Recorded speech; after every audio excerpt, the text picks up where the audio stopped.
Welcome to the Iconic Podcast with me, Soon Yu, your host.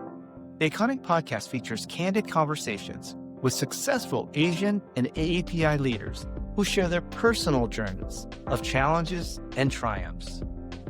The Iconic Podcast is brought to you by the Asian American Foundation, by Gold House, and by the founders of the Asian Alumni Chapter of the Stanford Graduate School of Business, and is made possible through the generous support of Stanford Federal Credit Union, Big Boy Media Group, and Altos Ventures. As a 16-year-old, I was working at SeaWorld, and I was the only Asian. I was the only minority there, actually. And I remember one time I was sweeping the patio and overhearing a group of my white colleagues talking about interracial dating. And they were asking each other, like, would you ever date someone interracially? I was not part of the conversation. I was just on the outskirts of it.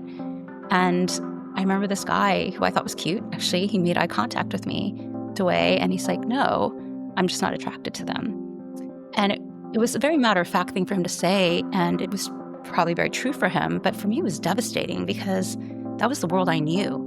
And that was just one moment where I was invisible and I wasn't, it was another way I was otherized and I wasn't part of that group. Welcome to the Iconic Podcast. And listeners, do I have a treat for you today? Normally we have one guest. We actually have two stars on our show today.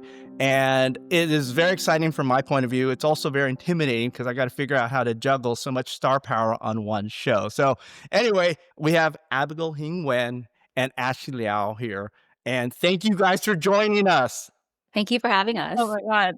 Thank you so much for having us. We're really excited to be here. So in many ways, I really don't need to introduce you guys because you guys are cultural icons. You guys obviously collaborated on an incredible Netflix movie called Love in Taipei. I watched it when it came out. And obviously this last week, I got to watch it again and fall in love like ever did, and fall in love with Taiwan again. And so it was quite fun. So, and what's so nice about the two of you is that you guys actually have a shared calling, which is you're both storytellers. You come at it from maybe different angles, but it's this idea you guys want to tell rich, important stories that create shared experiences that connect all of us. And I definitely felt connected to both your stories, that story, your characters, and our shared past. So thank you for that calling that you guys have.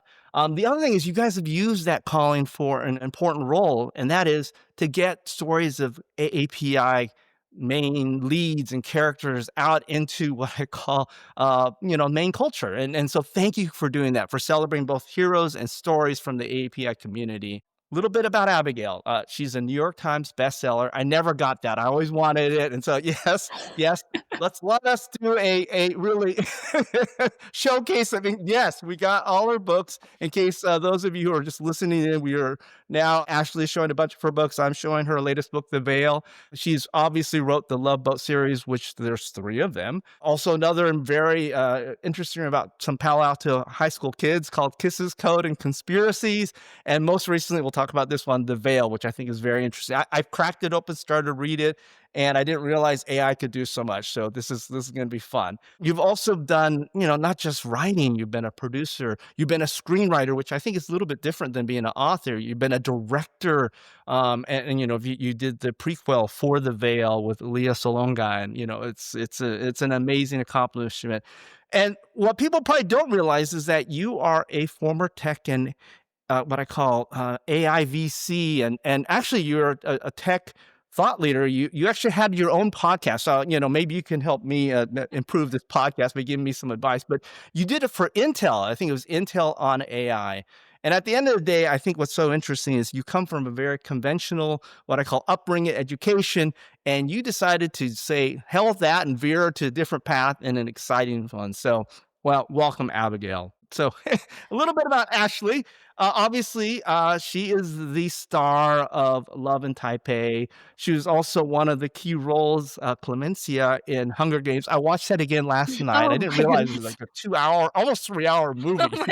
My Lord. There's like 3 different parts going on. It was like so much, right? Yeah.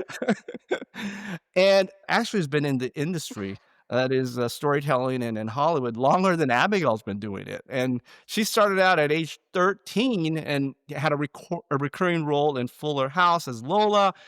You have probably one of the most iconic viral scenes ever. My wife always brings it up. You got the girl that was the girlfriend of, yes, that's right, So on Fresh Boat. If you guys look up iconic girlfriend introduction to mom scene, Ashley is the poster child. It's Okay. So and it's funny because when I go to actual housewarmings, I'll just bring, like, 15 oranges in a crate, and people just lose it, and it's very traditional, it is, so, like, it feels right, but it also feels layered. we've seen this. Art imitates Deja life, what vu. can I say? I love the scene where you're taking off your shoes and she starts crying. I mean, that is so apropos. Yeah, I don't have you guys ever watched another Netflix series called, I think, The Brother's Son? And there's that fight scene, and all he could think about during that fight scene is, I've got this guy who's trying to kill me, but he still has his shoes on. My mom's gonna kill me. You know? Yep. Oh my goodness. It is so on culture. So thank you guys. And a little bit more, I think there's a lot about Ashley that's more than just acting. She is somebody who is creating great influence through everything she does. I mean, I looked at your Instagram, your social media. You're so vulnerable, authentic, and sharing all aspects of your life. And I think that's fantastic. Your poetry is Oh, very good. goosebumpy. Okay. Like when I hear, I'm like, wow, goosebumps. So it's very raw. It's very authentic. Yeah. Oh, I'm being perceived. Yeah, and I can't wait to hear you on the guitar and singing. So let's break that out. So Oh, that's going to thank be exciting. you. And she's a big cat lover. I am. My cat is actually asleep on my bed right behind me. Oh, that's great! Look We're at her. we're Okay, no, she's real. so because a little bit in honor of Abigail and your AI background. One of the things I always do is I said I was trying to figure out how to introduce the two of you and your sort of connective tissue and shared experience. And I wrote something and then I sent it through, I think it was Gemini. I sent it through Gemini. And it came back with something so much better than I wrote. So I am actually going to read it to you guys straight from Gemini. Okay. This is the introduction of the two of you. Okay. We can't do this So, in school. This is like yes, exactly. Real time, we're going to do some AI here. Welcome to Iconic.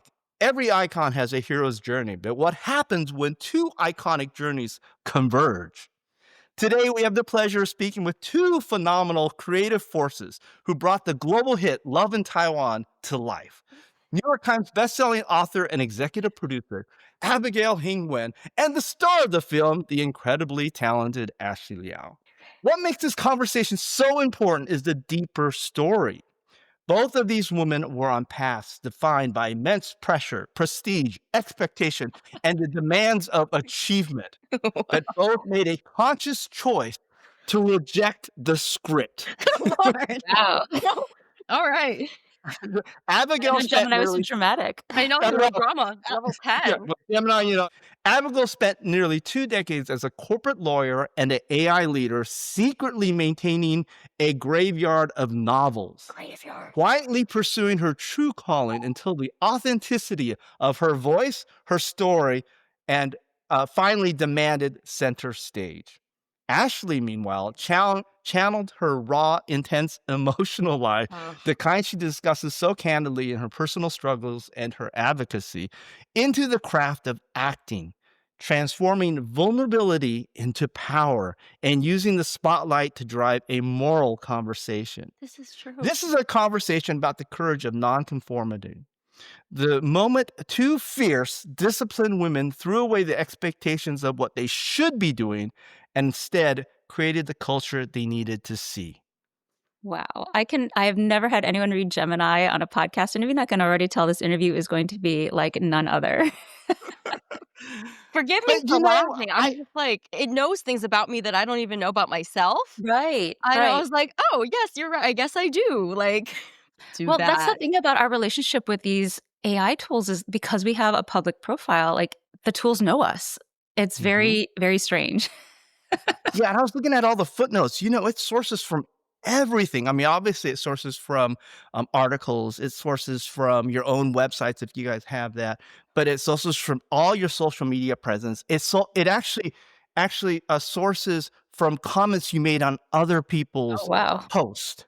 Hmm. So it actually sourced something that Ashley you said about somebody else, and I'm like, "Whoa." Yeah. What? You can't get away.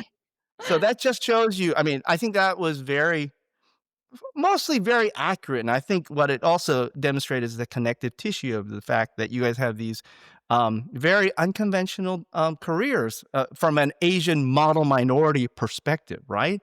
And that you both made conscious decisions, that there wasn't necessarily a fork that was, sort of presented to you. You guys actually created that fork yourselves, and we'll talk a little bit about that. So, talking about this idea of a conventional to unconventional path, let's just dive into Abigail's background a little bit, and then we'll get to the point where after we've sort of discussed Abigail and Ashley, we'll talk about your collaboration. But Abigail, I mean, you grew up in the Rust Belt. It was West Virginia, Ohio.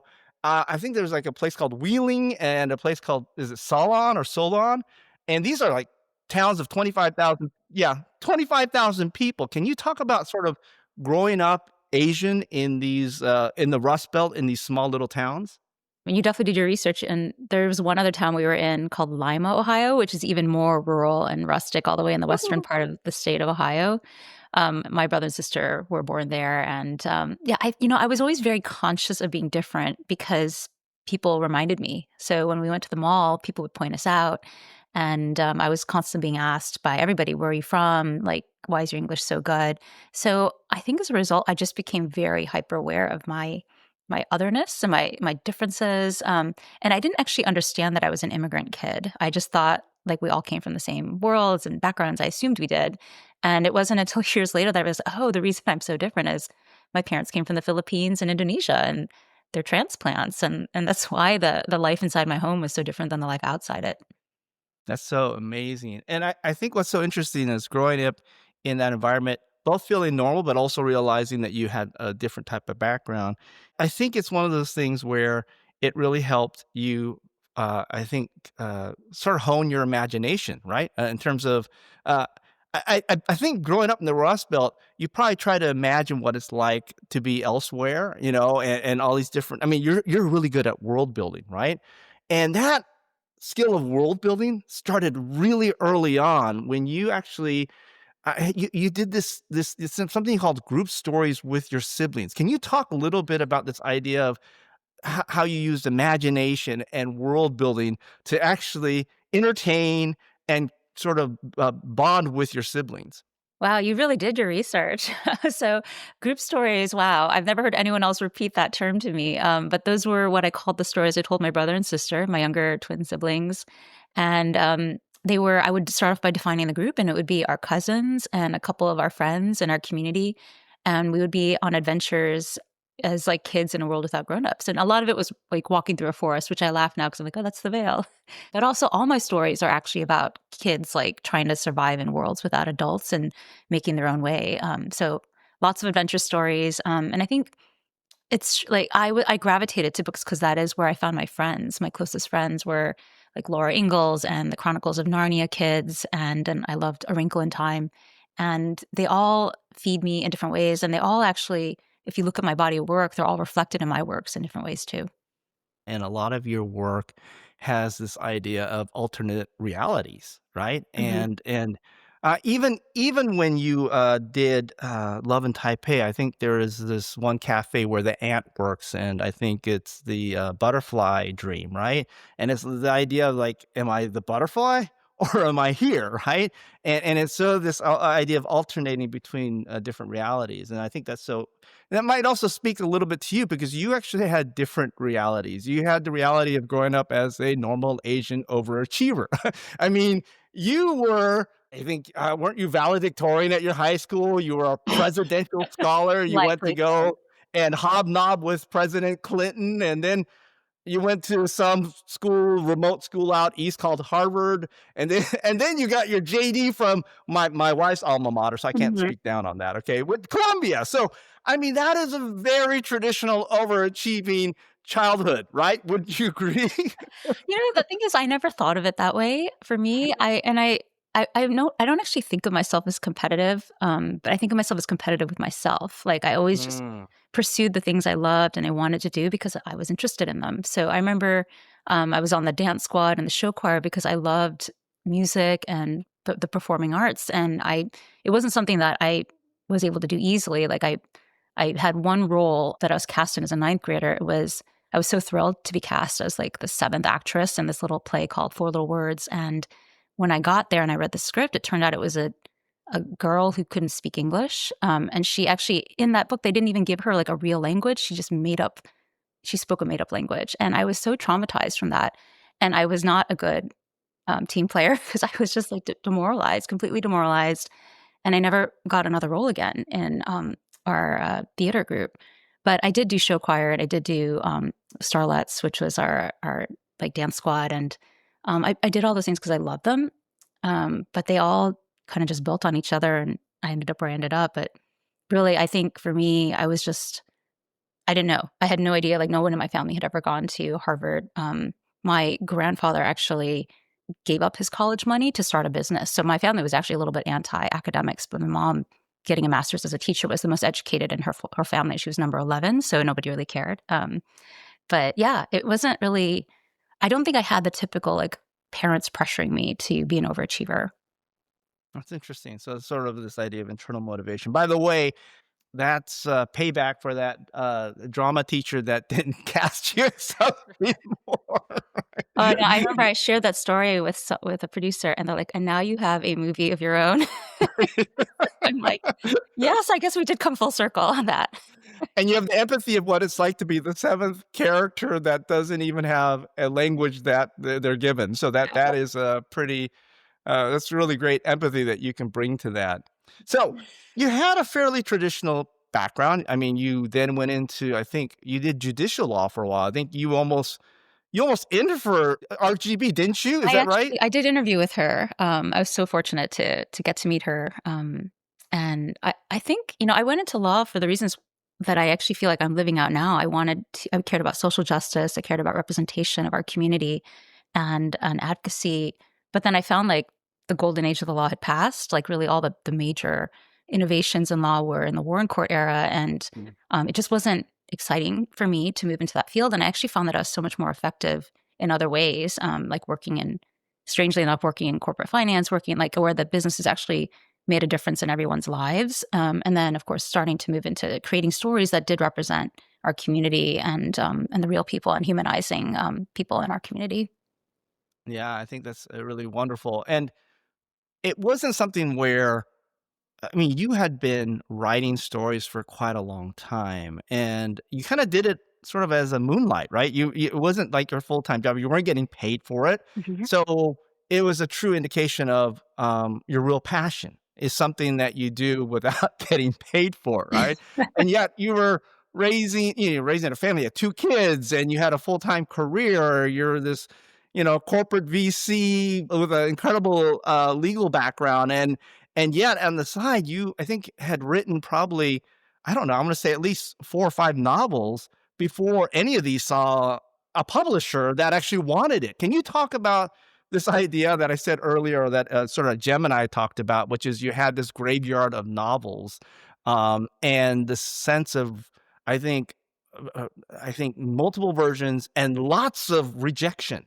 Lots of rejection. Yeah, I joke that I was rejected more than anyone in literary history. The last book actually that got shelved was The Veil. I wrote it in Mm. 2015, but since it's a story about AI generation, it was too early to publish, so it never even went out to publishers. It was just put away, and after that, I wrote Love Boat Taipei. So with Love Boat Taipei coming out, that was my breakout, and I've been able to go back and revisit some of my older works. So and then I think the timing just worked out for The Veil in 2025, 10 years later. People know what AI generation is, so it's a more relevant story.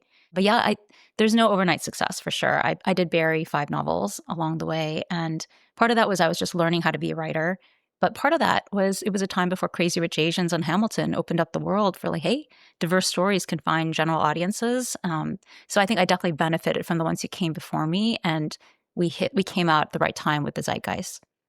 Yeah, and I think we just had Janet Yang on, call out to people like Janet, to Bing Chen, to John Chu, all these incredible trailblazers that actually, brought these stories to, I think, main culture, right? And so, yeah, I think it was also a great time for Love in Taipei. And so, but let's talk about this. I mean, you talked about this idea of kind of being always the bridesmaid and never the bride, right? Even with Love Boat Taipei, I think it went through multiple iterations. Can you talk about that process and talk about when you actually knew that it was time to change careers and invest fully and actually maybe even try to not maybe necessarily make a living, but walk away from another sort of career? Yeah, so, I had to I at version 25, Love Boat Taipei was rejected Wow. also by someone important, and I just didn't know what was wrong. I was like, "I don't know what this industry wants." Like, part of it was, again, I had a big agency, and they would only shop my work to the biggest editors of the biggest publishing houses, otherwise it wasn't worth their time. But, I that was probably the most low point for me. The book got rejected. I had gone out for 2 promotions at work, and I came in number 2 in both of those cases, and so I felt like I just split myself too far, and I had nothing. But my critique partners really just came around me. They said, "Your stuff is good. There's a reason you're not getting through the gates." And they helped me think through my novel, and I realized that there was too much story for one novel. And part of that's like, who Mm. knows what a novel is? Like you read novels, it doesn't mean you know how to write them. And I didn't know that I had like tried to cram in 5 different stories into one novel. So I ended up scrapping what was 120,000 more pages, and it was from 5 different points of view, which all actually ended up becoming the main characters, Ever, Rick, Sophie, and Xavier, and they're also viewpoint chapters from Jenna, Rick's ex-girlfriend. So I scrapped the whole thing, and I rewrote it from the ground up, just Ever's point of view, first person, present tense, so I got a lot closer to her, and that's really what unlocked it for me. She was the right character to narrate this story about a girl going to Taipei to reconnect with her parents' culture because Era Wong, being from Ohio, she was running away from her culture and she had the most to grow. So with that, that book is the one that sold big multi-publishing house auction, and then I had all this leftover story that became book 2, and then later we have a book 3 as well. And then Wow, to your question about how did I know it was time to leave? It's actually a funny one. My husband actually has been a really important part of my journey. First, and like me not becoming a law professor, which was the path to being a judge. I was thinking about going on the market. I'd done everything. I'd clerked for the DC Circuit and I'd written an article in law school that won a national award. And the next step would be to write a big article and then take it out. And I just couldn't write that article. I thought 5 people would read it. It would move the needle for nobody. But I had an idea for a fantasy novel swimming around in my head. And my husband was like, "Why don't you just try it?" Which is a little like telling someone, just try to build a rocket ship. That I tried. And that novel came pouring out of me. That's when I realized, okay, there's something here. But, 5 novels later, Love Boat Taipei hit the New York Times bestsellers list. We had a movie deal in the works, and I was getting promoted at work. So it was harder to leave work. They gave me the entire Intel AI podcast, which was a huge victory in itself. But I was like stressing out every day about all these hard corporate hardships, just like the hardships of living like being in the corporate world. And my husband is like, "Everybody wants to make a movie and you're actually making a movie. Why are you stressed out about all these little things at work?" He's like, "Just go do it." So that is when I finally left. I finally got the courage to leave, and I haven't looked back since. I'm excited to announce that we have a new partner, the Stanford Federal Credit Union. On the show, we talk about the hero's journey, and for nearly a decade, I have trusted the Stanford Federal Credit Union on my journey because they're not like a regular bank. They're a nonprofit that puts their members first by giving back all their profits in the form of cash rewards, amazing rates, and waived fees. To celebrate our partnership, they are offering up to a $620 bonus just for joining. And they are also offering credit cards that earn up to 5% cash back with no annual fees. So please visit sfcu.org/aconic to learn more.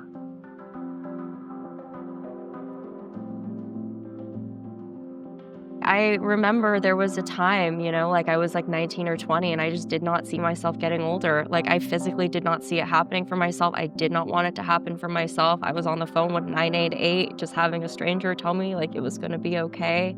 And it was. And there's something about having a stranger kind of tell you that maybe, hit a little bit harder than everyone who knew everything that was going on in my life. I have to pause here and just sort of absorb what you said and what you actually went through there. Um, I mean, you think about this fork that you created here, right? Because if you hadn't been, interested in this passion and accept 24 rejections for your 25th revision, right? That fork would have never been created. And even then, looking at the fork, it seems like a fork where 99% of people say, I could become a judge. I could be respected. I can make lots of money and have status and power and influence. Or I could be the struggling writer whose novels have never ever been accepted by any publisher. And I'm gonna go that path, right? And thank God for your husband to sort of say, you know what? I know what you really care about. I can sense it. Obviously, you groomed your husband well because I understood that you read Narnia to him on your honeymoon. I So, did. Wow, you really did Sweet. your research. My God. by the way, that's my He wife's wasn't there. favorite childhood novel, so we can relate. Okay, so it's great. But wow. So now you're talking about this idea of taking, I think, 5 novels and finally sort of turning it into 3, right? But the first one really focused on the character of Ever. And this is a perfect time to bring in our forever ever Oh, here man.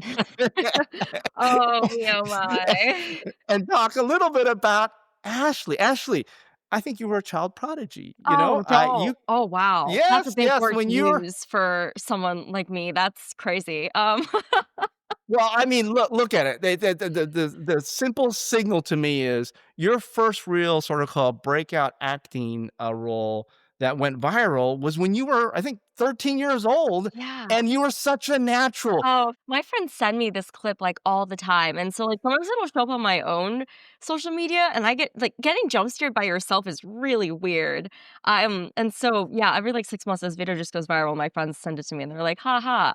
And I was like, I know, like, trust me, man, I know it's funny." My mom and I use that reference in our life all the time. We'll be like, "Shut the door. And you shut the door." So, like, if she's, like, bringing in groceries or something and I'm home and, like, the door is open, she'll be like, "Shut the door. I said shut the door." And so it's kind of become, like, a part of our, like, lexicon in the family now is just that reference of, like, "Shut the door." Yeah, but there's so much packed in that one scene, Ashley. It's incredible. And the fact that you nailed every aspect of both trying to play a role that, because you weren't the girlfriend, right? You're playing the role of the girlfriend and sort of nailing exactly what an Asian mom, let's call it a over-torqued Asian mom would be looking for. I got him wholesale. I mean, that is just You know, when I buy my oranges here, I just get them from my guy at the fruit stand at the corner, like, I mean, it might be it's cheaper than if I bought them in the store, so, like and I did pay cash, so, like, it kind of feels, like, bartery, right? So maybe I am getting them wholesale, who knows? Well, let's talk about your background a little bit. You grew up in Orange County, and everyone thinks Orange County, oh, there's so many Asians there. But you actually didn't grow up in a place where there were a lot of Asians. Actually, you grew up in a place where there were fewer Asians. Is that right, Ashley? Yeah, I grew up in a very, like, traditionally white suburb, and I do remember I don't think it was so much like, "Ooh, Ashley's bringing dumplings to lunch, that's weird," but it was very much like my neighbors were my, like, Caucasian white neighbors were watching anime, and I just remember, like, shoving that away as far and as hard, like, as I could, because I was like, "Ooh, oh, like, things that are Asian, like, why would I want to step into said stereotype?" And so, like, now I'm like, "Geez, like, I wish I had grown up watching, like, all these different like, I didn't watch up growing Naruto, and, like, I wish I did, like, I deprived myself of that future joy because I was too scared of what people were gonna think of me when I was a kid, and now I can't relate to that, so, yes, that's how I would explain where I lived, is just, like, it was, I was not necessarily alone, but I definitely had a lot of Asian friends in middle school. By the way, Abigail and I both nodding our heads because I think growing up, this idea of being different in a place where there weren't a lot of differences, or you didn't see them, role models, or you didn't see them on TV or movies where people looked like us and were different, right? Mhm. It made all of us shy away from being or celebrating our differences, and so I think obviously what you guys are doing now by introducing these characters and making them mainstream and having them be visible is allowing our youth to grow up and say, not only am I pop culture, okay? But I am different in a way that's both celebrated and totally okay, right? And so that's really fantastic. And my son was a singer. He sung when he was like literally in the crib and waking up and going to bed. So we channeled some of that energy into now he's a good singer, right?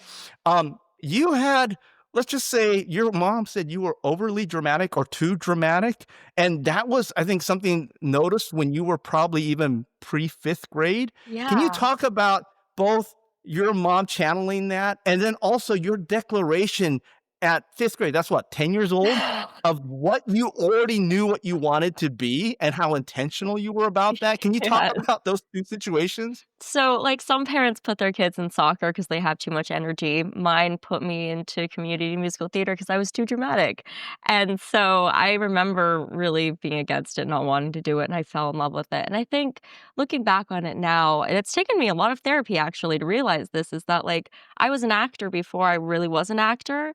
And if I was to use my so-called skill, in my regular life, it would be wrong and it would be manipulative. And so, like, I think I've always known that, when I was younger, maybe I told a white lie or something to my mom, and I was like, that's the adults are buying it. And so it was very small things that kind of led me to that. And also when I got older, just this idea of like being able to not be myself for a little bit. I deeply remember filming, Love in Taipei, and there were days where, like, I was not feeling the way that Ever was feeling, and there are days where I have auditions where I'm like, "This is not how I am feeling," but it doesn't matter because the character feels differently, and so I kind of get to lift this burden of whatever I may have going on in my life and set that aside, take it off because it's work, and then, get to be someone else for a little bit, and it's been deeply,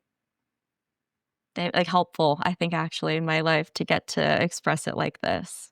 Well, I think it's really incredible because I've been obviously watching a lot of your shows and a lot of your work. Also listening to some of your interviews. What I found really fascinating is this idea. Somebody asked you, I think it was you were at Stanford Law or something, and you were at some talk, and they asked you, how do you pull in your acting skills, and were you, how did you act this role? And you actually talked about this idea. I'm not really acting. And I thought all along hard about that. And you also talked about what you'd wish for folks, and that was this idea of great empathy. I think what you have an incredible skill to do is have empathy and be able to draw on this empathy Mm. to then actually project the empathy you feel for somebody and thereby become in their mindset and basically be them. And I think yes, okay, you're really good at passing a lie detector test. That's another skill. But I do think it's this idea of drawing on your ability to be empathetic to then project that empathy.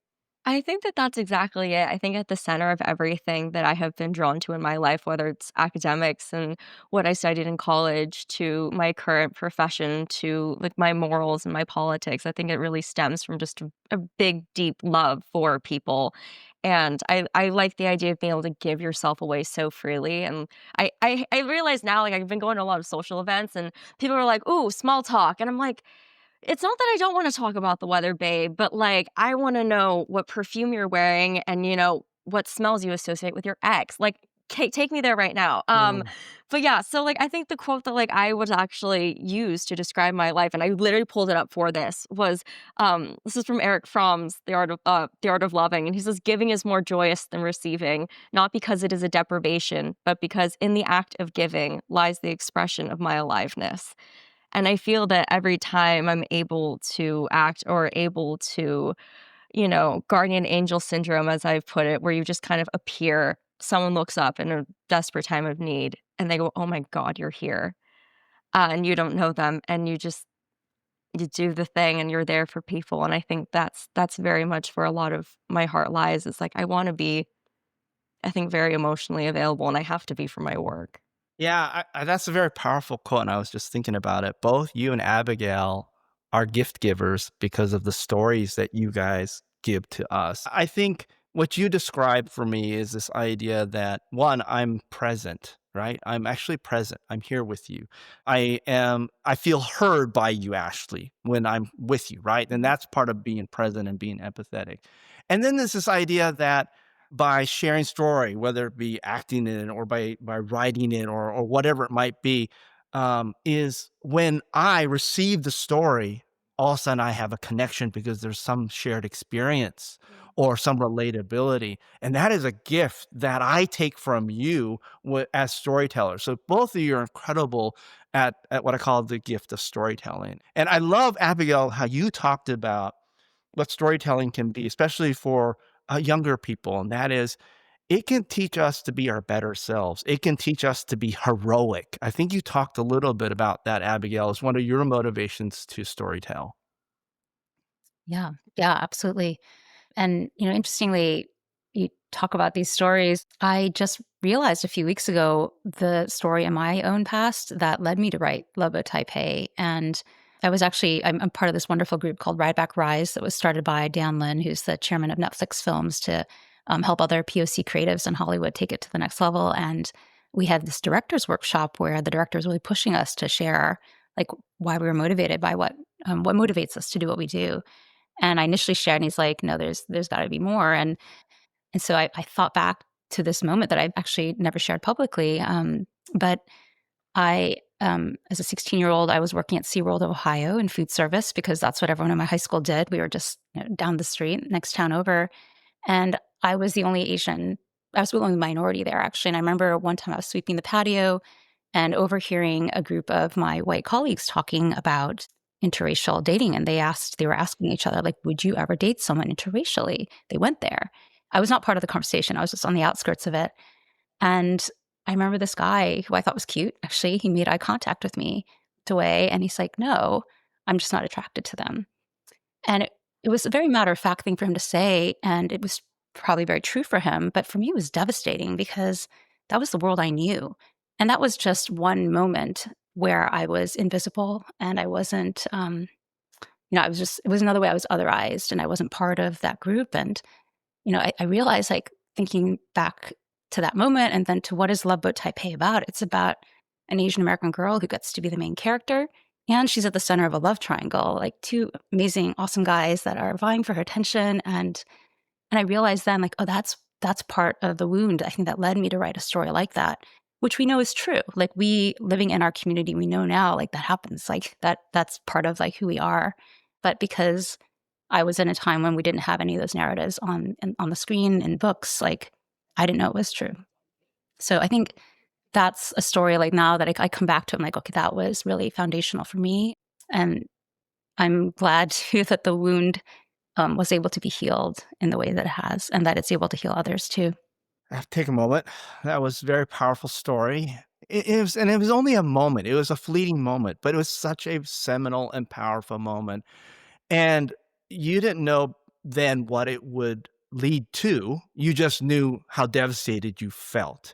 And I love the words that you chose because they're so apropos. You felt invisible. You felt othered. And I think all of us can think of instances where, especially when we know there's this idea they don't think we're listening, but we are, Mhm. and we hear the honest, raw conversations, that it is even more powerful to understand that there's no pretense, right?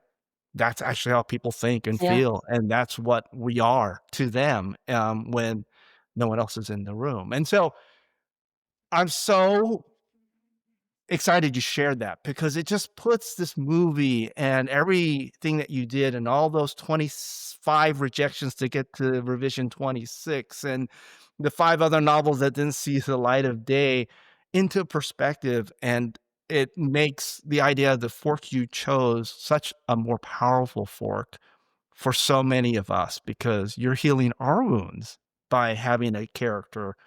Let's talk about this movie where you did actually have to celebrate the culture of being Asian, where you celebrated a heroine that actually was the love interest, obviously Ashley, of so many, wonderful male role models. And I'm glad you made some positive male role models too.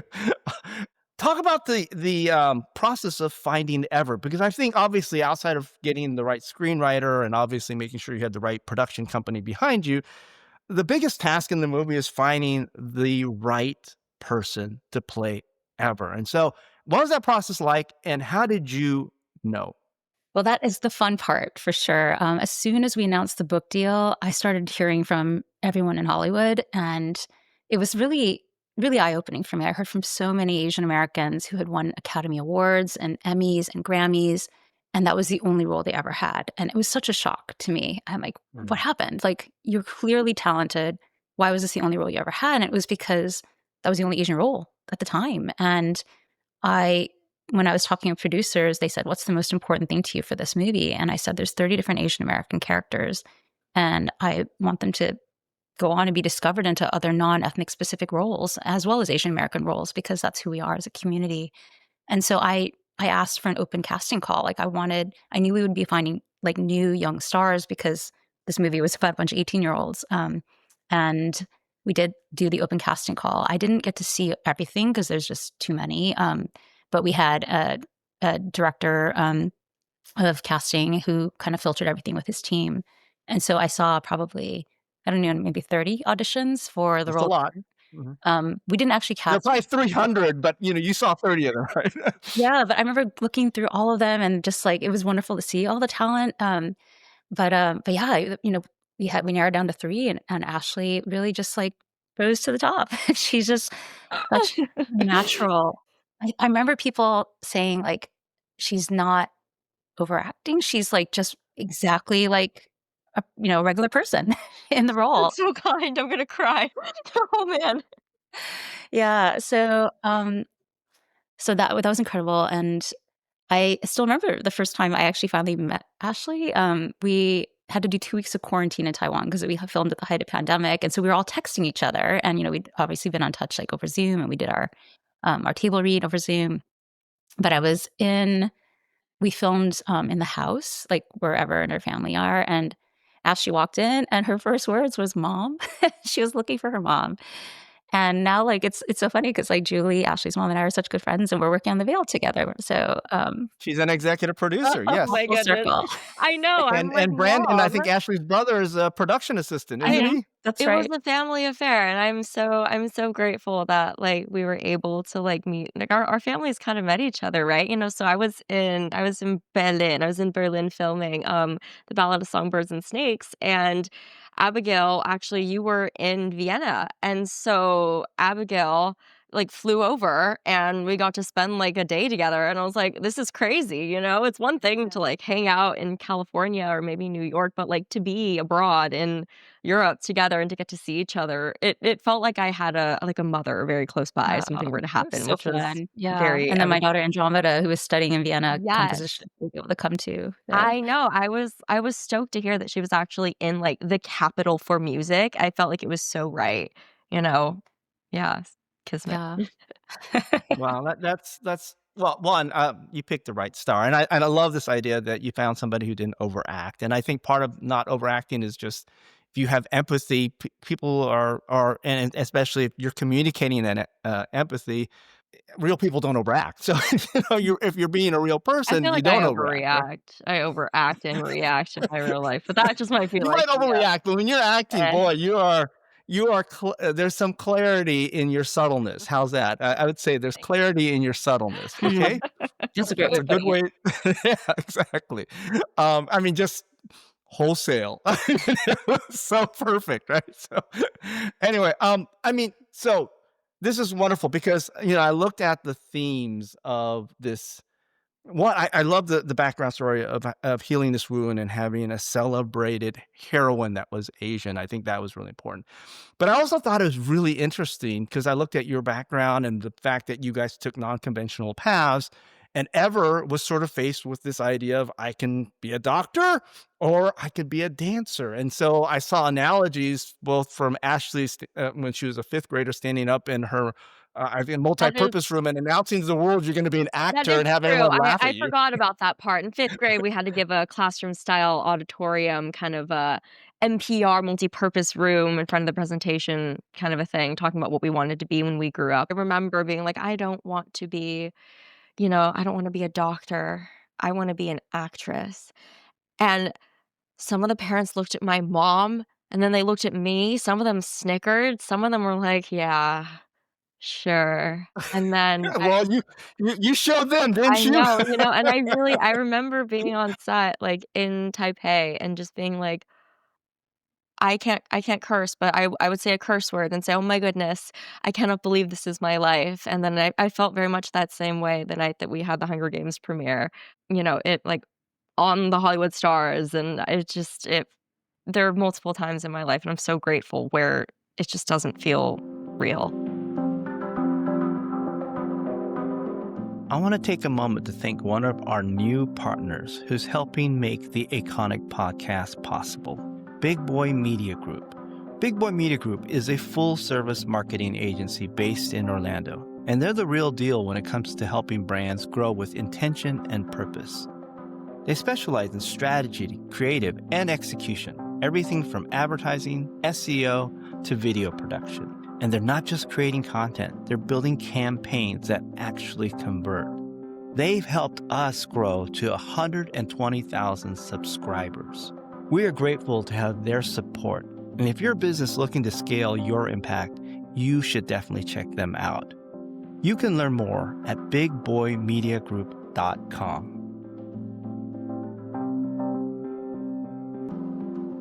Well, I think what's amazing about both of you is that you guys are fully present to the idea that you've had a lot of pinch yourselves moments, which means that you guys have done things that are amazing and that are celebrated. But I think what's really great for us that you guys have had these pinch yourself moments is the fact that we've benefited, us, the AAPI community, have benefited from you guys doing that. And one of the things I really loved about Love in Taipei was this idea of there's a lot of coming to age.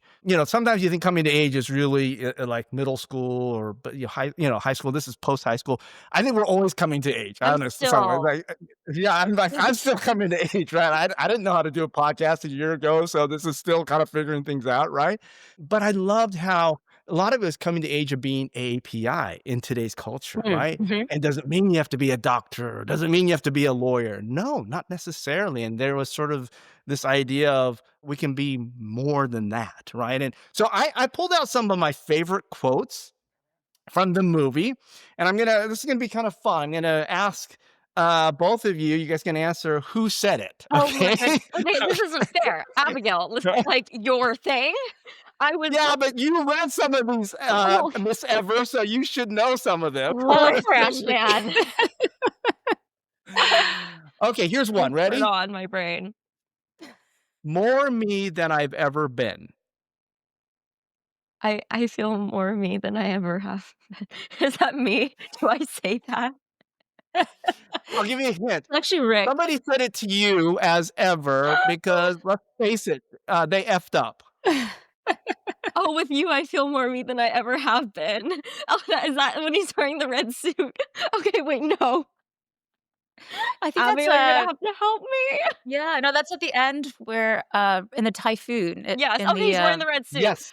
in the I got lobby. that Yeah, costume or down. Yes. Okay, I Yeah, remember that that wasn't scene. Xavier. What was the other character? It was, Xavier.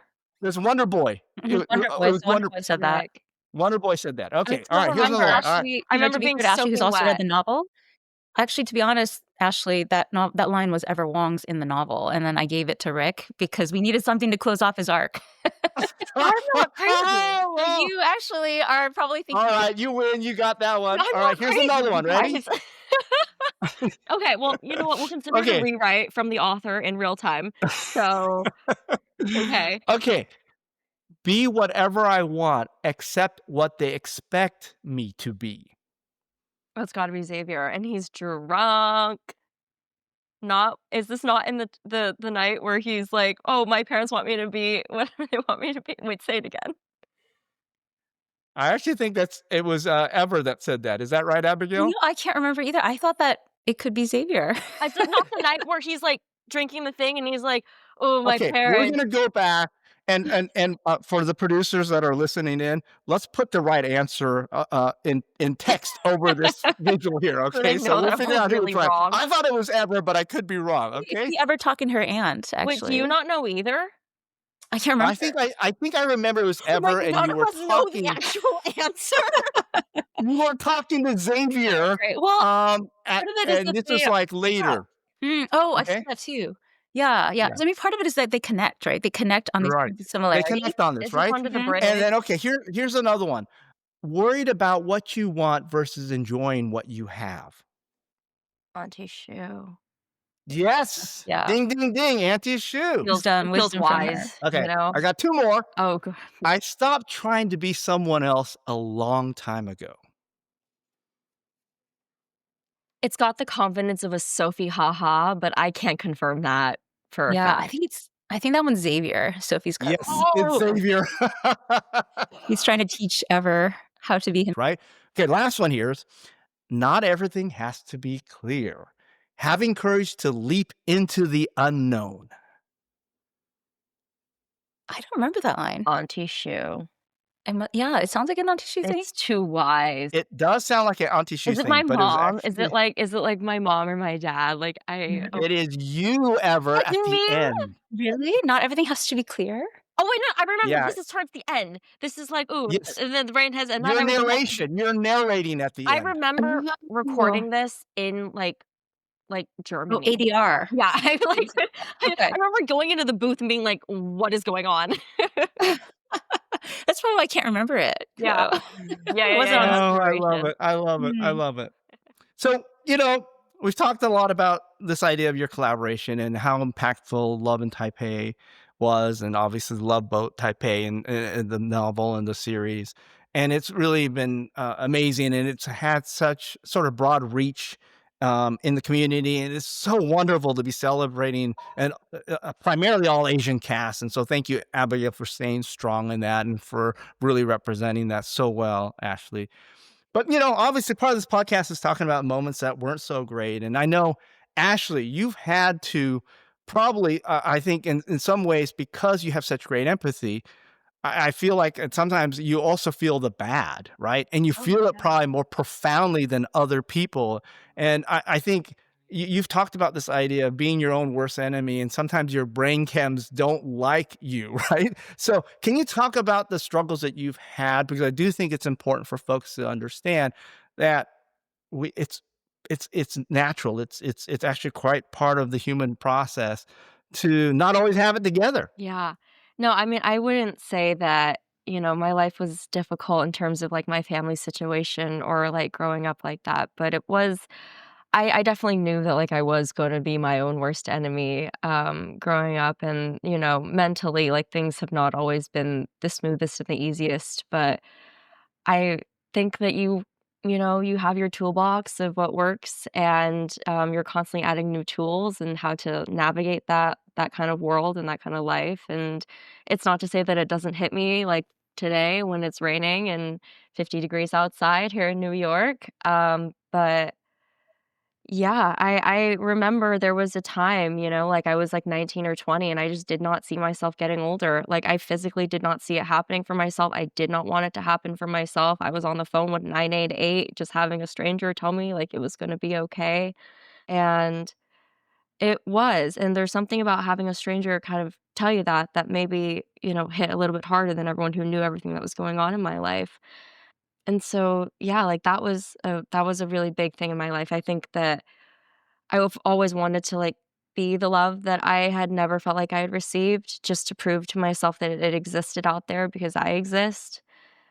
And yeah, I'm really grateful. I feel like gentle love has really changed me in my life for the better, and a lot of reading has gotten me there.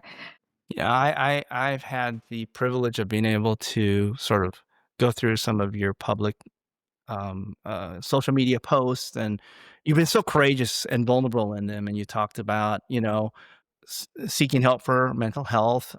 You've talked about how your friendships and your friends have really come through, and how it's really important, that no matter how much success we have, and no matter from the outside how well everything looks, inside can be very lonely. It can be very hard because we have to sort of wake up to whatever realities and fears and concerns and, especially being oftentimes the first or trailblazers, it can feel very alone, and it can also feel this idea of the imposter syndrome. And was this a fluke, or is this did I earn this? And I know you dealt with a lot of, but I think both of you. I mean, Abigail, I know you went through so much rejection, and I could see where and it's not just rejection in terms of your novels, but you did mention at some point in your career turned around, but there was quite a period where you were looking around saying, I've been in the same role for forever, and I've not been acknowledged by anybody, and people are taking my ideas and running with them, and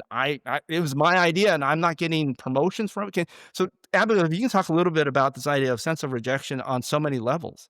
Yeah, yeah. So I people like ask sometimes why I've had such this other long creative or long convoluted career, and it's like, oh, I didn't have a book deal. That was the consistent thing, is just writing books all those years. But now, in retrospect, I'm glad that I had all this corporate experience because I have so many stories to draw from, and I lived life. So I think that was the biggest part.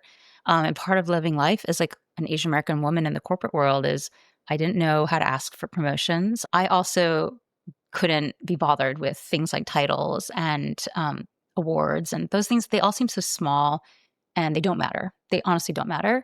But after a while, it does start to matter if your title isn't advancing with your seniority. It matters like how people take you seriously, your salary. Like at some point, I think I was the lowest paid in my group, even though I closed twice as many deals as everyone in my group, because it wasn't something I knew how to go to bat for. But it actually all started to change once my girlfriends and I opened up to each other, and we were sharing like, I'm having a hard time getting promoted. And I remember looking at one of my friends, I'm like, you were the smartest girl in our class at Harvard. How could you not get promoted? And once we started talking, we realized there was something systemic going on. We were all facing the same types of barriers. It was implicit bias. People could not see us as leaders. We were not groomed. We were not tapped early, and like kind of brought through the ranks. So we started to teach each other. And it was very instructive. Like I had a girlfriend who managed a lot of men. And she said, they are constantly talking to me about their promotions. They're always like, it's very important to me. My title is very important to me. My money is very important to me. And no qualms about it. And so just like all those stories over time helped us to grow and learn how to advocate for ourselves and each other. So all those, I think, end up now in my stories and in the talks that I give, just ways that that we can help each other as a community.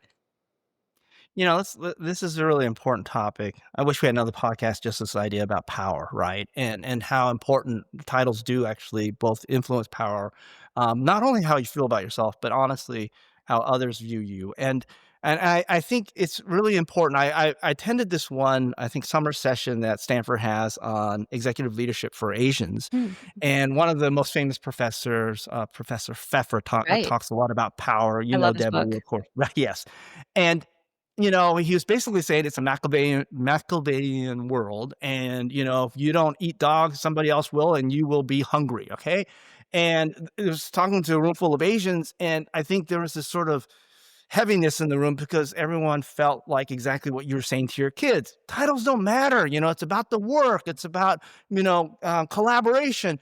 And in that environment, it doesn't get you promoted. And so there's sort of this cultural thing about being Asian and, not necessarily being selfish per se. Okay. And the realization I had in that moment was, well, it's hard to maybe go against your culture and say, I'm going to be somebody totally different. I'm going to now I'm going to be self-promoting and whatnot.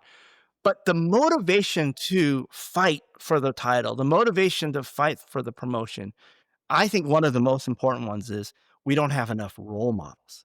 And so the reason you do that isn't just for yourself, it's for the next generation that's looking up to see, is there a president who's an Asian woman? Is there a director or a general manager who's Asian, and a woman or a man? It doesn't matter. And if the answer is yes, and there's a lot of them, then hey, I feel like that is something that I can expect. And that can be my reality. So I do think as part of the motivation that can help overcome the cultural sort of shyness to want to self-promote. So I do think it's an incredibly important topic. By the way, since we talked about Deb Liu, I'm going to shift and pivot. And the reason I'm sort of shifting here is because Deb has been a big supporter of you in this new Mhm. book. It is kind of like an incredible family affair because we've had Deb on this podcast. Oh, We've yay. had Tiffany Chang on this podcast. And I don't know if you've listened to their episodes, but at the end, I always asked them what guests would they like, and both of them said you, Abigail. So, Oh. yeah, so both of them have asked for having you come in as one of our guests, and I think they were both, They're both including Deb's executive husband, producers. Ashley's mother. Yes. Okay, Mhm. right? And so you've had and Leah Salonga, right? And these are all executive producers for the movie that you created as a prequel for The Veil. Let's talk about The Veil. This is so exciting. This is really I think the culmination of all the things that you've learned, like your corporate world, married to your world building skills, married to your group stories with your siblings. Can you talk about The Veil? I'm so thrilled that this book is out in the world. I mentioned I wrote it a decade ago, and it came out September 16th. It debuted on the New York Times bestsellers list, which my books have done since Love Boat Taipei. So, we're so thrilled. It's such a coup for the Asian American community because I actually published it with Third State Books, which is an Asian American publishing house that's only been around for a year or two. And so I remember at one point I looked at my publisher. I'm like, if we hit this list, like it will truly just be our community. And we did it. So I'm beyond thrilled. The story is about a 13-year-old boy, Branley, whose family together creates an AI generated virtual fantasy world. So you can kind of see he's got this helmet in his hands, puts the helmet on, and he's in the Veil, the world of the Veil, which is a fantasy world that he creates. He decides where the sun goes, where the moon goes, that the forest is going to be blue, and that there's a village of elves who he's been training for 7 years at the time the story takes place. The family has fallen on hard times, and he decides to enter his beloved Vale in a $10 million high stakes competition, 10 million like investment dollars, so that he could further the Vale's development, but also prove to his parents, who he believes are geniuses, that their work has merit. And it does actually bring together so many things that I've talked about even here, just like the fact that his parents are so down, have fallen on such hard times. Their ideas are getting taken. They're not able to pitch themselves. They are brilliant, but nobody can see that because they don't know how to share that with the world. And yet their son hasn't given up hope, and he continues to push forward.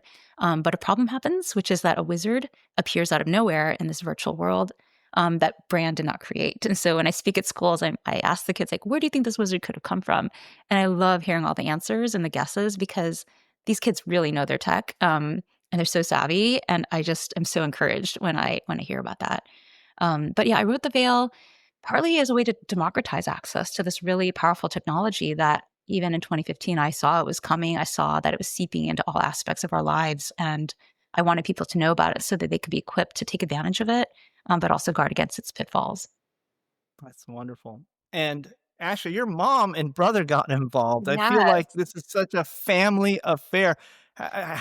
Did they just meet on the set at Love Boat, going to the discos together and decide, you know what, we're gonna do some more work with Abigail? Is that how it kind of worked? I mean, yeah, basically, you kind of explained it in a nutshell. My mom, she is so grateful to Abigail for kind of giving her life a lot of purpose. It's given my life a lot of purpose, my brothers as well. And so, like, yeah, it really is. I mean, everyone kind of has their hands in it, which is really lovely. Yeah. Well, I love that we can work together, we can collaborate, we can support each other. Whatever little we can do on this podcast to support you guys, we're gonna, right? And likewise, the fact that you guys bring others in everything you're doing, I think is just such a testament to how we can really raise the community up. And so I think that's wonderful. I had a chance to watch the prequel. I mean, it's amazing. You had Leah Salonga on that. I think Brand, the 7-year-old kid, is a son of one of your close friends, Abigail. Is that right? And a very famous, I think, a sports, is it sports travel and leisure journalist? I can't remember Yes, in Taiwan, she actually right? is in the movie Love in Taipei also. So Janet, That's she's right. She's actually the mean aunt or the whatever, mean right? aunt. Right. Who was actually a nice aunt in the novel, but I guess we should Yes, more yes. Oh, was it? Okay. Yeah. So, I mean, keeping it all sort of I in the fan. By the way, a real call out to your first debut of your own film that you directed, that you produced. It was a very powerful adaptation of one of the most famous short stories in the world, which is you're familiar with the for sale baby shoes never used. That's Mhm. basically, I don't want to give away Right, the right. prequel, but that's kind of the prequel. Is that Very much fair? so, yeah, yeah. The 6 word short story. Mhm. Yeah, that was, oh, wow. Okay, it was pretty deep. Let's talk a little bit. Okay, this is more philosophical now. I know we're getting close to the end of the show, but I want to talk a little about AI, right? And I think you look at AI and you see the power of it, and but you also, introduce a wizard, and you also, therefore, it's not always like clean, right? And I think a lot of your novel, and a lot of what your writing does is this idea of, even when you talked about the Mengde, which is a butterfly dream, which is actually based on a 庄子, which is the philosopher. He's like, Confucius, but another one. And he talked about, am I a butterfly or am I me? Right. And it's this idea of what is reality, and what's a dream, and this fluidity of so-called self. Even the Narnia books sort of have this two worlds that you go between, right? So talk about this idea. What is AI, and is it a place that is part of us, becomes part of us, or is it somehow different or separate? And talk about also the idea of clean AI. And so let's start with Abigail, and then Ashley, I want to go to you about sort of this idea of AI and how it's changing what Hollywood does. Yeah. So, AI being just computers trying to reach human level intelligence and imitate it. The veil is trained on the corpus of non copyrighted works. So that was actually very important to me. The veil is clean AI. The Lees feed it old stories, folklore, fairy tales, the Brothers Grimm, Arabian Nights, the Magic Paintbrush, which is a Chinese Mm, story where everything the magic paintbrush paints comes to life. And they train it on their own works, their own animation, and of course, Bran, their son, for 7 years, for better or worse, they've trained it on him, who's lived and interacted with this world, and it's called reinforcement learning, where he's interacting with his elf. At the beginning of the novel, there's a hide and seek story where he plays hide and seek with his elf, and the longer it takes him to find his elf, the better the elf gauges his hiding place. And so right. that's kind of how it works. And it is an amazing time. Like the the large language models out there have been trained on so many works now, and so they actually have digested so many writings by humanity, including my works. There's like a number of copyright and lawsuits right now, and I'm part of the class in Anthropic. And so it's definitely a mixed feeling. I remember I heard people in the field saying, "Oh, you as an author are so honored to have your works part of this corpus that will now be forever, part of this human existence that people are going to draw from." And yes, like on the one hand, I'm glad that the corpus is trained on a work like Love Boat Taipei, because that means it's going to be more culturally sensitive and aware, and it will know that an Asian American girl is allowed to be at the center of a love triangle. But on the other hand, yeah, there's a lot of creative works that were just they were just used without permission. And I know it's been particularly painful for a lot of people in animation, where the images, their works, like you can just put in like make me works like so and so, and it will make it in the style of so and so. And Mhm. so that will change things too. But I also am very practical. Like I think AI is here to stay. My favorite analogy is Grapes of Wrath, where the beginning there's an semi-automated combine that's taking over the harvest workers' work. By the end of Grapes of Wrath, it's fully automated and it mows down the people who stand in its way. And I think that's what AI is. AI is here to stay. So we have to adapt. And I always tell creatives, like, you need to be in charge of your own creative work. And I hope that The Veil is a bit of an example of that, of a family that is completely in charge of the AI. Although, of course, being AI, it does also slip out of their grasp in other ways. The Grapes of Wrath is such a good analogy, and this is all this idea of displacement. Life is displacement, and Mhm. it's movement, and part of it is, the one thing. And I just came from this tech conference and was speaking to Bala Ashfar, who's an incredible tech writer, and we are talking about this idea that the one thing that we can only instill in workforce and our children is this idea of continual curiosity, because that's probably the only thing that can protect us from being obsolete, Mhm. because everything that's happening is basically to obsolete what we're currently doing, right?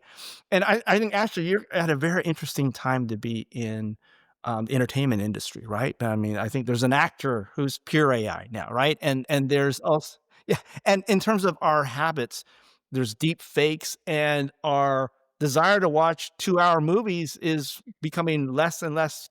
We're used to, like, 1-minute TikToks, right? And so Right. how are you dealing with that? Are you seeing it impacting you in terms of the roles that you're getting?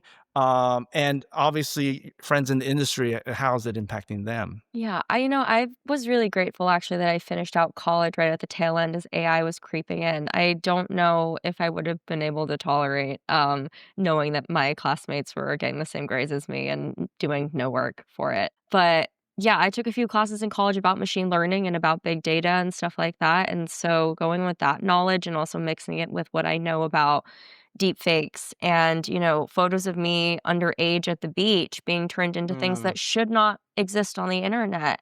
And me being like, wow, like what a violation of self. And knowing that there's that side of it. And then also knowing that, I believe that there is a fine line between like you should accept it into your life. I've actually personally have never used AI. I've never used ChatGPT or Gemini once in my life, actually. So am I getting left behind? Perhaps. But I think in terms of like the way that I operate, I know people that use it to send thank you emails to their grandma. And I'm like, use your freaking brain, please. Like, I think the more that we have AI do things that we can do as humans, we're going to lose our touch and it's not going to be good for us. And so I think in my world, especially as an actress, being able to take someone's voice and replicate it, not just like replicating your image and your likeness, but, like, your voice, and then to take your face and slap it on top of that, I think is really dangerous. But then again, I don't think I'm worried about my job because I don't know that there's ever gonna be something you can tell looking at someone that it's so different than, AI is because there's always gonna be that dead look behind it, and so, as someone who really loves people and really loves community and just, like, getting to be there for people. I think that that's probably one of the main reasons why I just have, been able to perhaps shut out AI from my life completely. Yeah. you bring up a really interesting point about what AI doesn't do, and that is share imperfection in a way that's perfect, right? And I think that's what makes us human and our humanity is the idea that we're perfectly imperfect. And that makes us authentic, that makes us connect, that makes us more relatable. And as an actress, you bring that to life in not overacting, but actually just being empathetic. And Abigail, I love your writing and your world building because there's this idea of being able to marry so many different things and to not have it structured, not always perfectly structured. In fact, there's confusion purposely built in for us to have contemplation and reflection. And so, thank you both for the calling that you guys went for, which is to tell great stories about our community and really inspire all of us and give us the gift of feeling connected, feeling heard, feeling visible, feeling important. And so I just want to close the podcast by just saying, look, I can't wait for both of you because, like I said, you guys are just starting the foundation of a legacy.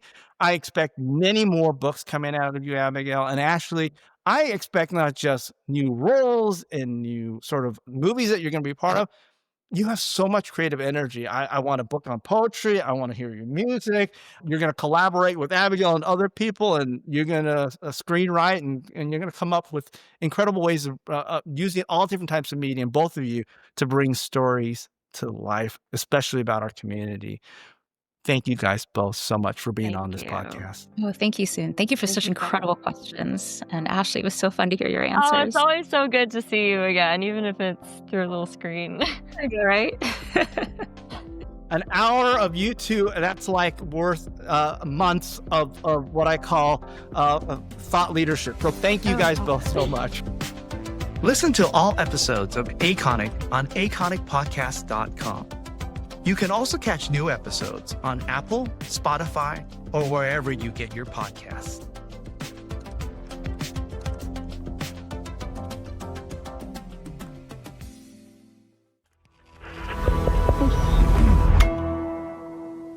resonate.